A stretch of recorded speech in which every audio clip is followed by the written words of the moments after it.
Assalamualaikum warahmatullahi wabarakatuh. Halo semuanya, perkenalkan nama saya Susi Susanti dengan nomor mahasiswa C1C021040.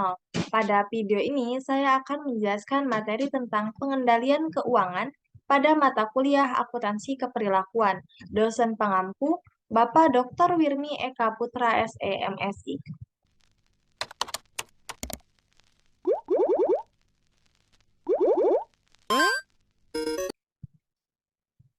Adapun pembahasan pada video ini yang pertama yaitu pentingnya manajemen keuangan, yang kedua fungsi keuangan, yang ketiga pengendalian terpadu, yang keempat faktor-faktor kontekstual, yang kelima pertimbangan-pertimbangan rancangan, dan yang keenam pengendalian dalam era pemberdayaan.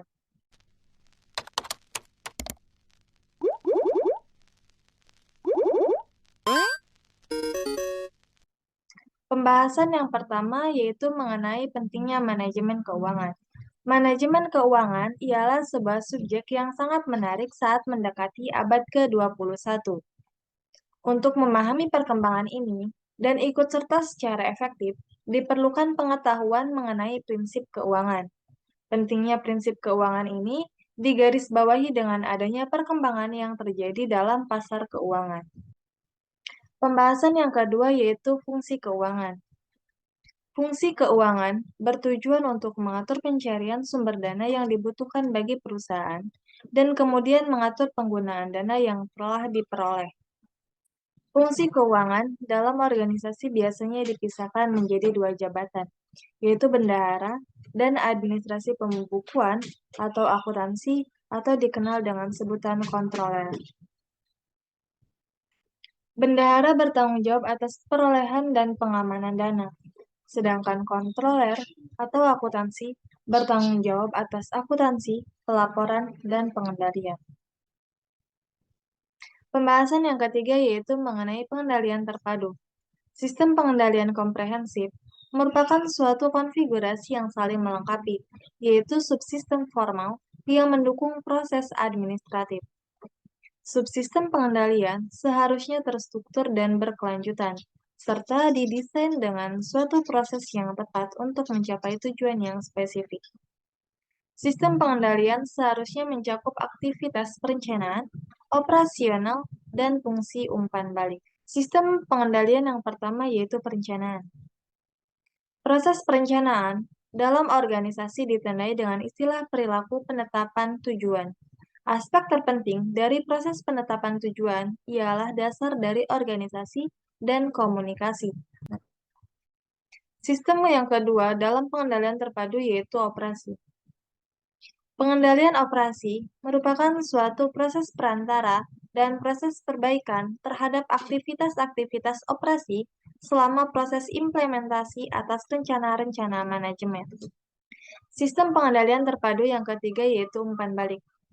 Umpan balik dalam organisasi berasal dari sumber formal dan informal yang disusun, dan komunikasi nonverbal. Komunikasi tersebut dihasilkan secara rutin dari statistik yang ditabulasikan sebagai dasar untuk evaluasi penyusunan. Selain sistem perencanaan, sistem operasi dan sistem umpan balik juga dikenal dengan istilah interaksi pengendalian. Perencanaan, operasi, dan umpan balik diidentifikasi sebagai tiga aspek dari proses administratif yang didukung oleh rancangan pengendalian terpadu. Subsistem pengendalian memegang peranan penting atas hasil yang kurang memuaskan. Pembahasan yang keempat yaitu faktor-faktor kontekstual. Konteks mengacu pada serangkaian karakteristik yang menentukan susunan empiris dalam sistem pengendalian yang akan ditetapkan. Faktor-faktor kontekstual ialah ukuran, stabilitas lingkungan, motivasi keuntungan, dan faktor proses. Faktor yang pertama yaitu ukuran. Ukuran ialah suatu peluang dan suatu hambatan. Ukuran dipandang sebagai peluang jika berfungsi sebagai pemberi manfaat ekonomi dan bukan sebagai strategi pengendalian. Sementara ukuran dapat menjadi suatu hambatan jika pertumbuhan ekonomi menyebabkan terjadinya eliminasi terhadap strategi pengendalian.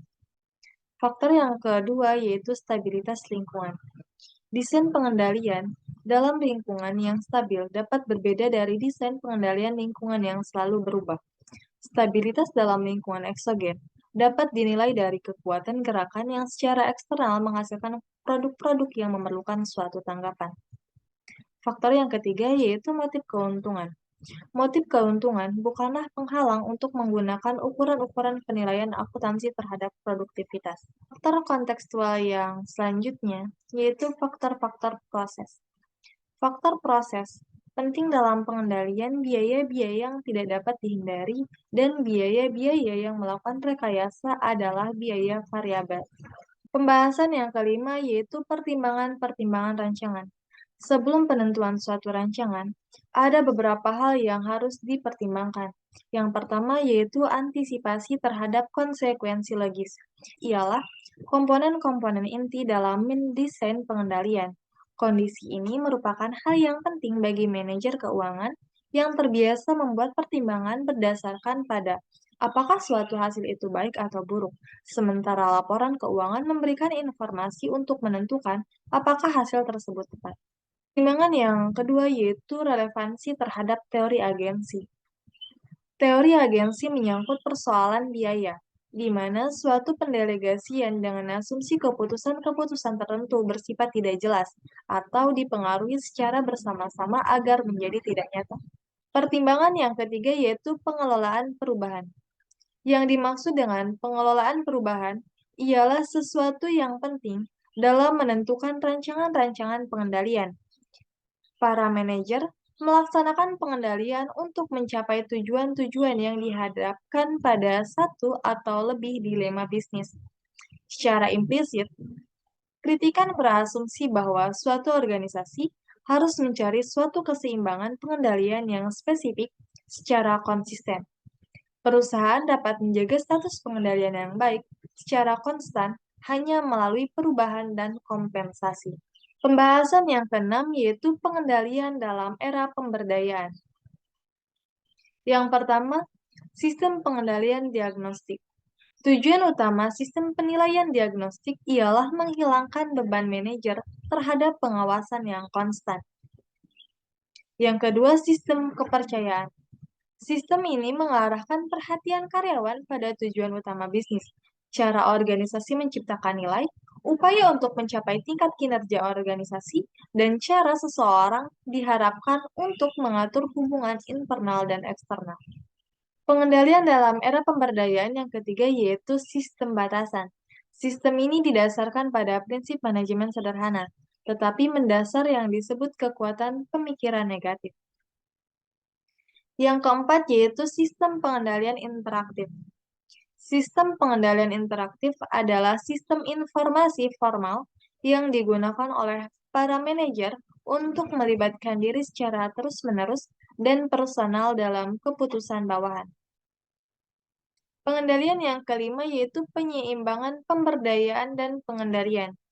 Manajer senior mengatur arah dan strategi perusahaan secara keseluruhan, memastikan bahwa mereka memiliki cukup pengendalian atas operasinya yang luas dengan menggunakan seluruh unsur pengendalian yang ada. Cukup sekian yang bisa saya jelaskan pada video ini.